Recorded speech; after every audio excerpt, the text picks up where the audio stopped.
and welcome to Sweet 16, where we gather some of the finest people in the ABC Gamer crew, watch 16 minutes of sweet gameplay, and have a chat about it. So, from the crew joining me today is Joe. Hello there.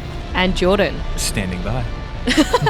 Now, Jordan said that really creepily because today we're looking at a Top Gun game, as shown off to us by Joe, and I'm going to admit this to you fellas, I know basically nothing about Top Gun. I think I saw it when I was a kid. I don't remember anything. All you need to know is they fly jets, they play sport on the beach, they fly some more jets, and then it finishes. And they look damn good doing it. And they look damn good doing it. Anyway, this technically isn't a Top Gun game. It's free DLC for Microsoft Flight Simulator. The whole time that we had been talking about it before, all I got was we were seeing Top Gun today. So this makes a lot more sense. Yep, so this is Microsoft Flight Simulator, free DLC. I will recommend that everyone open up a new tab and get Highway to the Danger Zone playing on repeat while you watch all 16 minutes. You can probably get about 5 listens of it in, I think.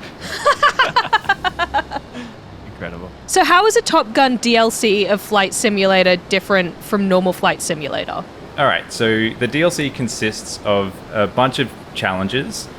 What we're seeing here is there are 5 of these low altitude challenges where you basically have to fly fast and fly low. The faster and lower you fly, the more points you get. That looks like a lot of points. I think you're doing very well. I'm doing pretty well to start off with. So, and there's also, you saw there was another jet there. That's kind of like the ghost or like the benchmark jet. So you want to try and be lower and faster than him. You were styling all over him. You were like, see ya. Yeah, this was a pretty good run, I have to admit. I did all right in this one. It's scary. Like, being so low, actually, that was pretty tense for me. Yeah, there's very little room for error, and like these things are very maneuverable. They're very fun to fly, but they can be like once you sort of lock into a maneuver, it can be hard to sort of go the other way quickly. So you have to kind of commit. You have to kind of get in early. So like you'll see, you have to do this turn around this mountain. You want to start doing it kind of before you think you do. Otherwise, you're too late. Everything's happening at like 1,500 kilometers an hour, Mach 1. So you got to be speedy. How many runs of this did you do before this run that we're seeing? I think on this one, this is probably like, I want to say maybe run 10 or so. I screwed up a bunch. I died a bunch. And you can see I'm pulling too many Gs there, so I almost blacked out. Had to kind of ease off the turn. Oh, wow. So you can black out. Is that in the normal flight sim game, or is this added for the Maverick DLC? I think it's added for this. I mean, it may be there, but none of good luck pulling that many Gs in any of the standard planes. Like, you're not doing that in the Cessna. How much do you know about planes, Joe? I would say not a lot. I don't think I'm an expert by any means. Like, I played a bit of flight sim, and I know some have propellers or props, I think is correct.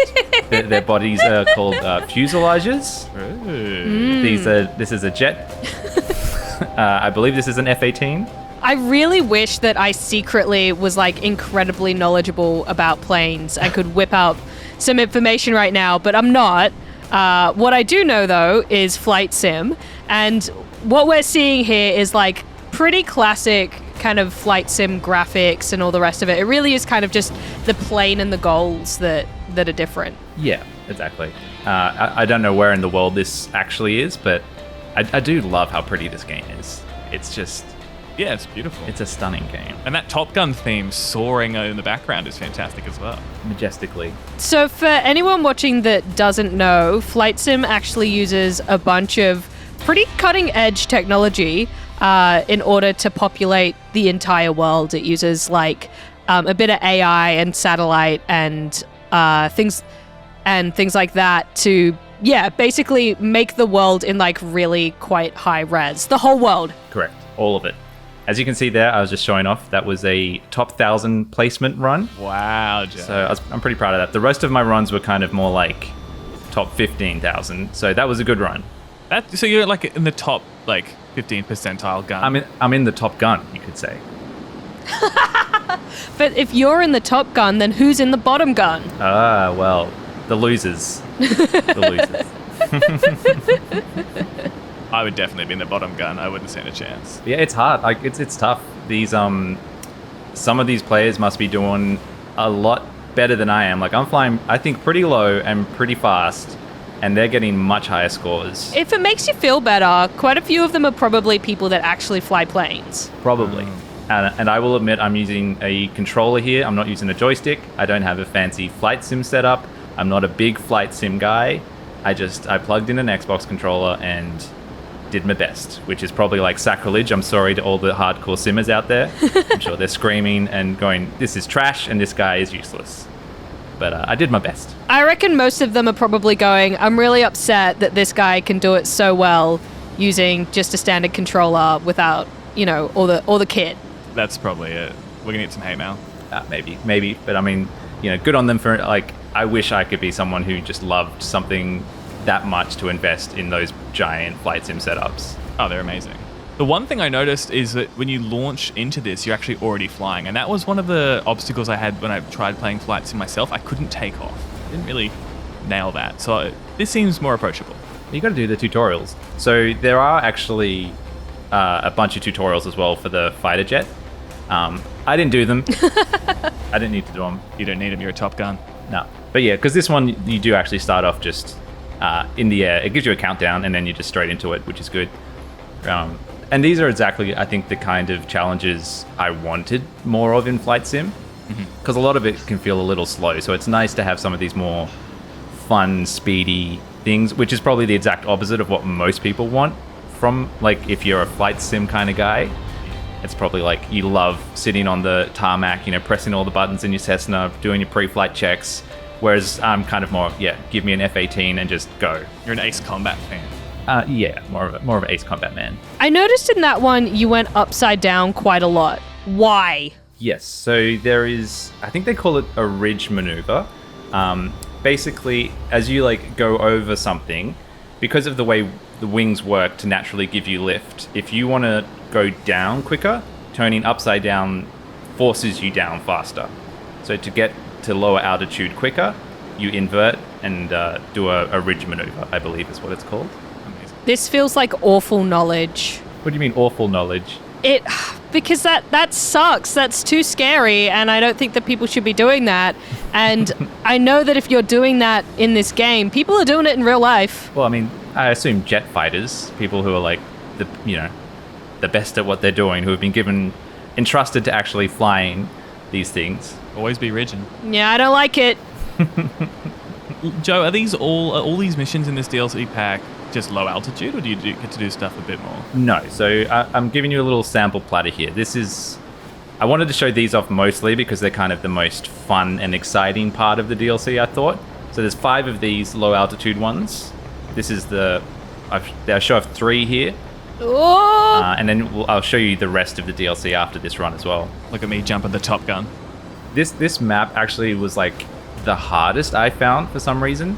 I don't know if it's just because it looks kind of deceptively flat-ish. So I kept trying to be really low, but the mountains are actually bigger than they look, maybe just because they're all green. Well, it's not really valleys. Yeah, and I think because there's so many bumps in it, it's really difficult to stick low. It's so much easier to just skim over the top of the highest peaks. Yeah. I kept overestimating myself and just really committing down into a valley, and I couldn't get back out. You just needed to ridge maneuver across the whole map. I needed more ridge maneuvering. I know in the original Flight Simulator, when you crashed into the ground, it just cut to black. Do you go down in a great ball of fire in this one? No, it cuts to black and then it puts you back up in the air, actually. Pretty much straight away. But I assume there's a penalty for it. But anytime I crashed, I was like, nah, restart. I'm not doing a junk run. Joe's like, that wasn't perfect, so I'm not interested in it. Delete the capture. Of course not. Well, I'm surprised you kept this run because I'm seeing a lot of red. I'm seeing a lot of... This is sloppy work. Yeah, no. Well, like I said, this was a hard one. I don't know. I was struggling to find the right path. And I mean, you do actually have a reasonably wide path you can take on these. So you are open to try and find other valleys and routes rather than just going straight. But it is, as I say, it's timed. So it's kind of about finding that balance of length versus altitude. Do they have the mission from Maverick? They don't, which is a bit of a missed opportunity. That would have been cool. But I guess because their technology is all based on the real world, and I assume the mission in Maverick is a fictional place. Nice, good call. But they could have done the training from Maverick where it's like AR trying to do the flight run. For sure. Without spoiling the movie too much. But they do some training in the movie. They practice. I haven't seen the movie, but surely they could have just slapped it in the middle of Australia or something and it would have worked. I think so. Yeah, Potentially. For sure, definitely. Potentially. Oh, well. I mean, they don't show enough like high detail of the mission in the movie that you couldn't have just got away with faking it somewhere, I don't think. So this is a carrier landing challenge. Oh, wow. Where you have to land one of these little bad boys on a carrier, which is apparently one of the hardest thing for any pilot to do, apparently. Yeah. I'm excited to watch you nail it first go then. Yeah, well, 100% this was first go, completely nailed it. Didn't have to do any multiple tries or anything like that, just nailed it. It's quite an approach, isn't it? It is quite an approach. And what you have to do, like you might have seen in the cockpit, there's like, next to the sort of heads-up display, you have an arrow and a circle, and you're trying to keep the circle as your like nominal good speed. And then up the top here, you have your glide path. And you want that yellow box to be sitting across the green line. So I'm coming in too high at the moment. Oh, so you've killed your engines and you're just gliding now. I haven't killed my engines. I still got a bit of engine, because if you kill it completely, you basically fall like a rock pretty fast. So you need to have the right amount of engine to not drop too fast and not too much engine that you're coming in too fast. There's a little bit to consider. Yeah, I'll bet. What if, as soon as you get on top of it, just kill the engine? Landing. You land. That's a good idea, Rad. That would be a good way to land. Or C, alternatively.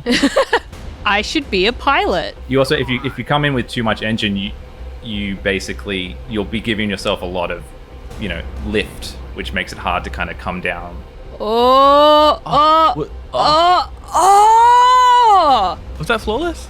That was flawless. It was pretty good. It wasn't, the score I got wasn't amazing. Wait, was that actually your first run? No, that was not my first run. Okay. 204. I would believe it. And so this is the other part of the DLC, which is the Stratospheric flight. You get to fly this. This looks like a fake plane. It is a fake plane. It is a fake concept plane. I guess they didn't want to give them any actual like top secret planes to play with. But this is capable of hypersonic flight, Whoa. which is very, very fast. So this mission is actually... The little wiggle that you're doing with it looks very disrespectful. Well, I sped up the footage here because this was a 45-minute run. Whoa. And I wanted to try and condense it down into the last half of this. So okay. This is like 400% speed at the moment. Bloody hell. So what you have to do, as you go up, for some reason you have to do an inverted move and dive back down. Okay. I don't really know what that accomplishes, but it tells you to do it. It tells you to go upside down, invert, and pull up. I'm sure there's a reason. I'm sure pilots can tell me why, It looks cool. but I don't know. I just did it. I'm just here to follow the game instructions. Exactly. You have to reach Mach 3, and then you can engage your scram jets, Oh. and then that will get you up to Mach 10 and into the stratosphere. Okay, this is going to be cool. It is pretty cool. And like I say, this is actually like a complete cross-country flight in 45 minutes of America. That's how fast this thing is. Wow. And that's including Wow. like going up and landing. So if you're going full speed, you could probably rip across America in a good 30 minutes.